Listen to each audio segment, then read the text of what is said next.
Grayscale? Feeling a little drained. You look like you're in a French movie. Well, aren't all of the best in film noirs French movies? Well, that's true. Has there been a breakdown in the simulation? Trent, have you been doing things again? Say something. Just once. I had heard if you put your thumb up your nostril, then snort magic out of your other nostril, that'll return colour to the world.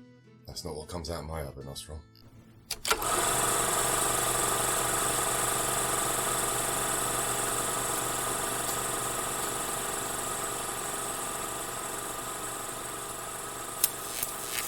Maybe Movies! Hello, and this is Maybe Movies. Welcome back. If you've been with us this month so far, you'll know that we have been playing fast and loose with V for Vendetta and the Count of Monte Cristo. Shout out. Shout out. Shout out. I thought of one, and then it's gone again. As we've been doing recently, we've been doing kind of revisiting some old friends and things like that, and some of our great supporters. So this one is for Pete from Scratching Pete PA. Yay. Pete's normally one of the first people to get in and watch our episodes, so thank you as always, Pete.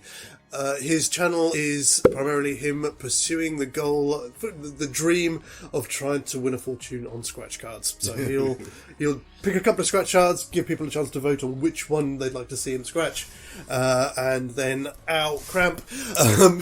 That's not in his show, it's only here. And then, obviously, see what he can win. But he also does a lot of stuff is if you do vote for the thing, he has like a wheel, so he'll put a few people up, and at the end of the month he will pick a card for somebody else as well. Oh, living the dream, buddy. Yes. Nice. So thanks as always, dude. And let's kick this in the dick. If you say so. Right, okay, so we have V. Any preliminary issues we needed to address? The first one I think of is, of course, V needs a name, doesn't he? Because we're going to see him before. Oh, yes. No, or are we? Yes. Well, we will do. We are. We will do, yeah, we are. I mean, I know we said it was easier to move our story from London to Paris for the last one. Mm-hmm. I don't know if we have that issue here. He's a sailor. There's no reason why he can't just be an Englishman abroad. Mm-hmm. Oh, right. Yes. Yeah. And because this version doesn't have as much to do with his father and things like that, who is much more. I think they play more into that in the later versions of the film. Yes.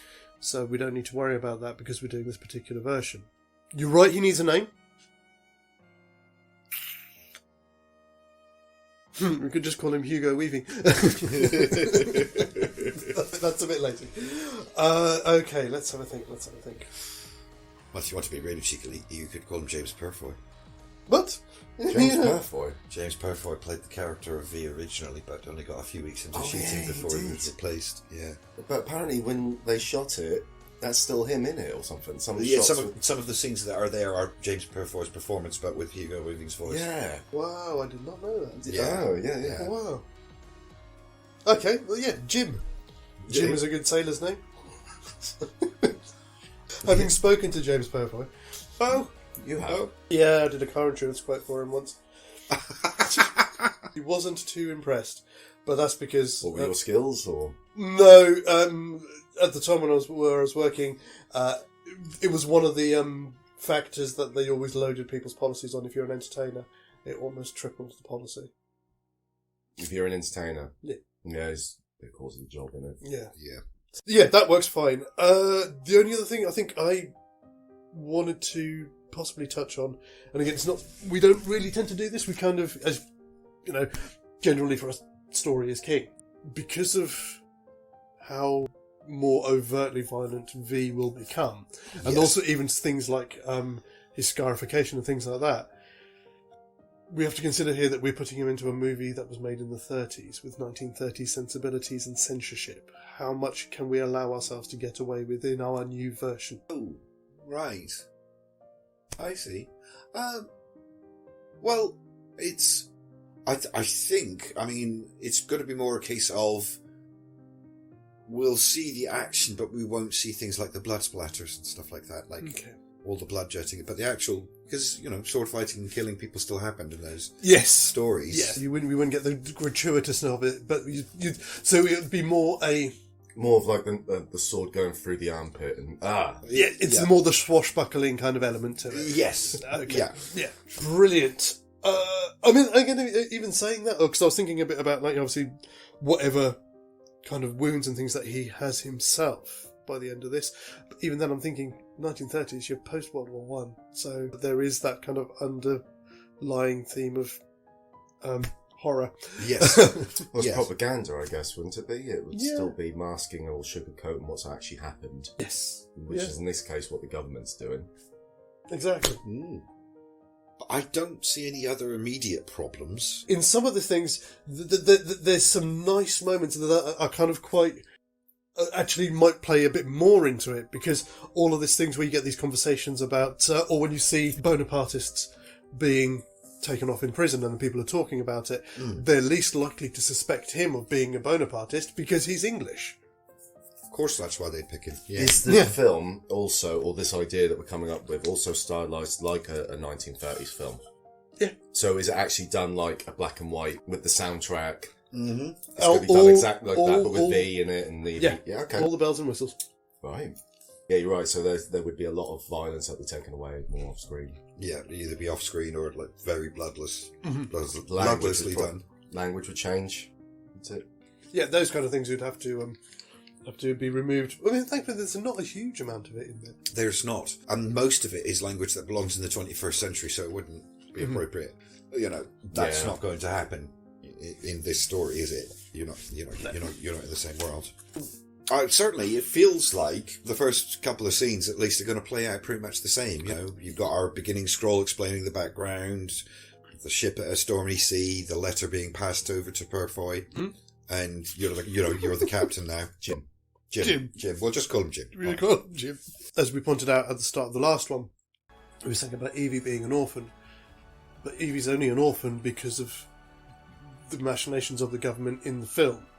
So either we can say that she's not an orphan, but then I was thinking, her parents, I know they're very 21st century parents, so they wouldn't be the same in this period, but if we wanted to keep her as that, we could say her family were killed during the first round of Napoleonic Wars, and the woman that we see from the film is her evil aunt, who she's now living with. Oh! Quite fairy tale as well. Yes. Does that work? Yeah, that works. Cool. And I'm assuming we're still having the letter. Is it going to be a little bit different, isn't it? What V is going to be writing? Because surely it's going to be exposing the government's... Sorry, which letter are we talking about? Well, the infamous letter that gets him arrested. Yeah, I mean, is V's meaning in the letter is going to be different to... Well, that's not his letter, though, is it? It's a letter from Napoleon that is supposed to be being passed to his agents. He's simply being entrusted by the captain because the captain dies. Right, okay. So, I mean, so that part of the story shouldn't change. That would still be his motive. We would still send the letter. The motivations for his revenge in this, again, shouldn't change at all. It's actually an easier version. Yeah, it's not, so... Yeah. The only difference here is that, whereas in fact, it should appeal to you a little bit more, whereas in V for Vendetta, this kind of love between V and Evey is unrequited because of the nature of his revenge. They're together at the start of the film. Yeah. They are. So that's a nice, it's... And because, as we said, we're going to be aging Evey up in line with him for the years that he spends in the Chateau d'If, there isn't that much of a problem in there being any particular age gap between them. Oh, absolutely, yes, yeah. Do we think V, at that stage in his life, would be as naive as Edmund is? To kind of blithely trusting of the people around him? Or are we saying that that's going to be part of what fuels his rage?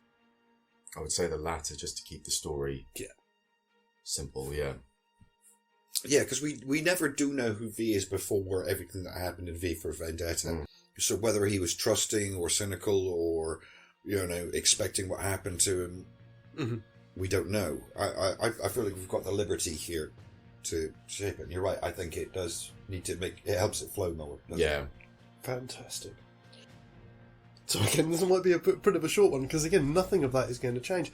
Do we think that he may put up a bit more resistance.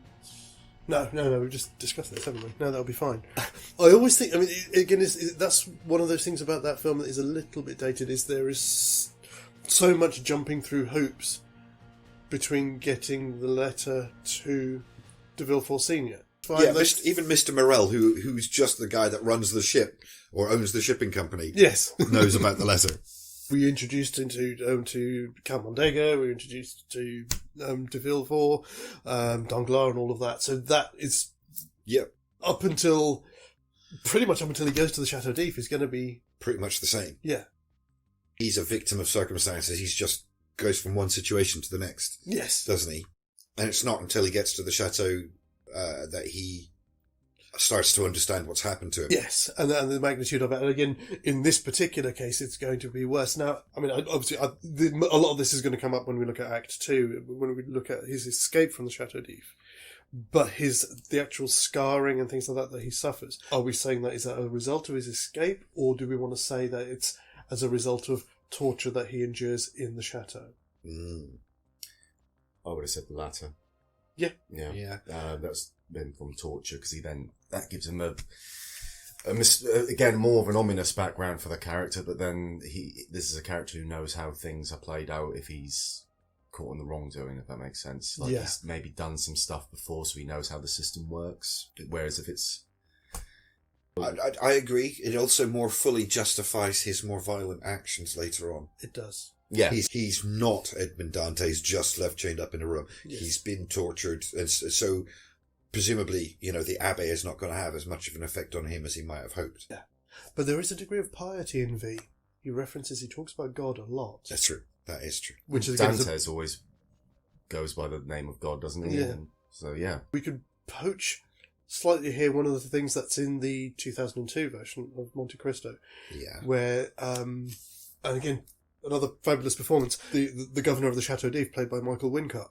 But they have a thing where they, every year on the anniversary of the day they first arrived there, they basically string them up and flog them. Oh, right. So they do this every year. Oh, I see. Right. I don't know whether we can just want to... one of them. Yeah.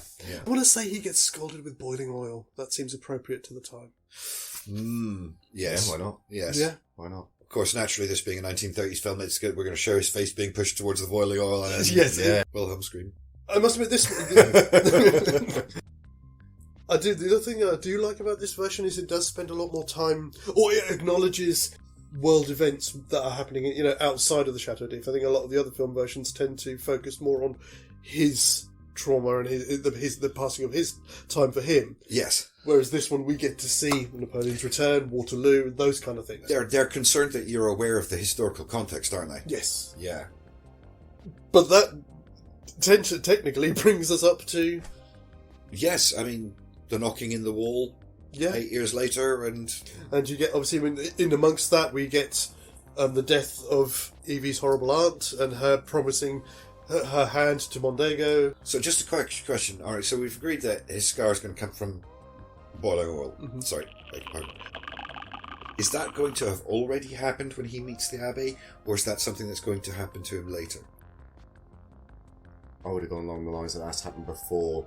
So he's already before the scarred. film took place, yeah. We would see it as part of his imprisonment. I mean, it may even be that they kind of do it. He tries to break out at one point and ends up knocking over the cauldron or something, and that's why he's scarred so much. Right. Yep. Yes. Okay. Yes. All right. I love it. Yes. No, that's good. Which does also give us possibly an explanation of V's kind of pseudo-supernatural strength and things like that, because we're kind of straying into Darkman territory. Yes. So he can't feel any pain. Yes, Darkman, Kick-Ass, they're all based on that Yeah. broken nerve endings thing. Yeah. I mean, the only other thing I suppose we might want to think about is... Because, again, in V for Vendetta, technically speaking, he's blind because he has no eyes. That's the implication, although I'm not sure that's... I don't know. Yeah, it's a weird one, isn't it? Because Yeah. they never explain it, but he can clearly see because the way he moves... He's obviously looking at things. Yes, yeah, he responds to it. Yeah. But yeah, I think that's just one of those things that we're not going to get away with here. So No, it's just a little bit too much. I mean, too much for the sensibilities of the time, and it just... It complicates it. It's a plot hole that, we don't need to worry about it. Alan Moore won't mind. Well, exactly. Well, he will a lot. What we're doing, no. He just won't want to be credited on this episode. Well, absolutely. Yeah, exactly. That can only do us good if we incur the ire of Alan Moore. So, when he meets the Abbe Ferreira, Abbe Faria, he's already essentially become, as you were saying earlier, the man in the Iron Mask. Then. Yes. Because again, this is a 30s film. We can't show him being horribly burned. No. So we're going to have to put a mask on him, aren't we? Absolutely. Which probably at this stage is going to be something like just like a pillowcase or something. Something. Right. Yeah, of course. Yeah. Probably just for the guards because they don't want us to stare at his ugliness. Of course, yes. Yeah, that makes sense. But that does bring us to the end of the act. Brilliant. We are going to hope that the black and white doesn't return. Or maybe it will. Who knows? If you like it, let us know and we'll keep it. Until next week, as I always tend to say all the time now, have a brilliant weekend. Have a start to next week. Mm-hmm. That's always a good way to go. And until then, take care. As always, guys, TTFN. Au revoir. Ba ba ba ba ba ba ba ba ba ba ba ba ba ba ba.